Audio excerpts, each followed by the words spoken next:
പ്രിയപ്പെട്ടവരെ നമസ്കാരം. കണ്ണൂർ ജില്ലയിലെ തളിപ്പറമ്പ് പട്ടണത്തിന് സമീപം സ്ഥിതി ചെയ്യുന്ന തൃച്ചംബരം ശ്രീകൃഷ്ണ സ്വാമി ക്ഷേത്രം. കംസവധം കഴിഞ്ഞതിനു ശേഷമുള്ള രൗദ്രഭാവത്തിലുള്ള ശ്രീകൃഷ്ണനാണ് ഈ ക്ഷേത്രത്തിലെ പ്രധാന പ്രതിഷ്ഠ. കിഴക്കോട്ട് ദർശനം. മറ്റു ക്ഷേത്രങ്ങളിൽ നിന്ന് വ്യത്യസ്തമായി ഇവിടെ നിർമ്മാല്യ ദർശനം ശുഭകരമല്ല. കംസവധത്തിനു ശേഷം രൗദ്രഭാവത്തിലുള്ള കൃഷ്ണനായതിനാൽ തന്നെ നട തുറക്കും മുമ്പേ തന്നെ തിടപ്പള്ളി തുറന്ന് നിവേദ്യം തയ്യാറാക്കുന്നു.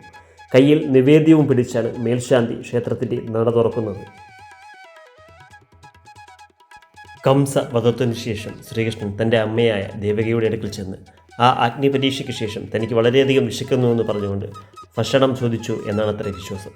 ആ സംഭവത്തിൻ്റെ ഓർമ്മയ്ക്കായിട്ടാണ് അത്രേ ആദ്യം രാവിലെ ക്ഷേത്രം നട തുറന്നാൽ ഉടനെ തന്നെ ഭഗവാന് നിവേദ്യം കൊടുക്കുന്നത്.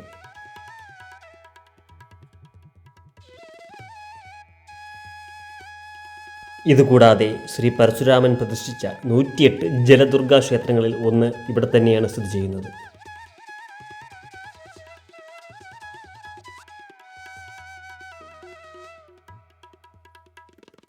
ഇവിടുത്തെ ഉത്സവ സമ്പ്രദായങ്ങളെല്ലാം തന്നെ ഐതിഹ്യങ്ങളാൽ കെട്ടുപിണഞ്ഞു കിടക്കുന്നു എന്ന് നമുക്ക് കാണാൻ കഴിയും. കംസവധം കഴിഞ്ഞ ഭാവത്തിലാണ് ഇവിടുത്തെ ശ്രീകൃഷ്ണ സങ്കല്പം. കൃഷ്ണനെയും ബലരാമനെയും വധിക്കാൻ കംസൻ നിയോഗിച്ച കുവലയ പീഠം എന്ന മതയാനയെ കൊന്ന് അതിൻ്റെ ഊരിയെടുത്ത കൊമ്പുമായി കംസ നിഗ്രഹം നടത്തിയ കൃഷ്ണനെയാണ് ഇവിടെ ആരാധിച്ചു വരുന്നത്. അതിനാൽ തന്നെ ഇതര ക്ഷേത്രങ്ങളിലെ കൃഷ്ണസങ്കല്പങ്ങളെ അപേക്ഷിച്ച് അല്പം രൗദ്രഭാവത്തിലാണ് ഇവിടുത്തെ പ്രതിഷ്ഠാ സങ്കല്പം. അതിനാൽ തന്നെ ഇവിടെ ആനയെ എഴുന്നള്ളിക്കുന്നത് വളരെ നിഷിദ്ധമായിട്ടാണ് കരുതിപ്പോരുന്നത്. അതിനാൽ തന്നെ ഇവിടുത്തെ ഉത്സവങ്ങളിൽ ആനയെ എഴുന്നള്ളിക്കാറില്ല. ശ്രീ ശംബര മഹർഷി ഭഗവത് വിലാസങ്ങൾ കാണാൻ തപസ്സനുഷ്ഠിച്ച വനഭൂമിയാണ് ക്ഷേത്രം സ്ഥിതി ചെയ്യുന്ന സ്ഥലമെന്നും അതിൻ്റെ ഓർമ്മയ്ക്കായി തിരുശംബര എന്ന പേരിൽ നിന്നാണ് തൃച്ചംബരം എന്ന പേര് ക്ഷേത്രത്തിന് വന്നത് എന്നാണ് ഐതിഹ്യം.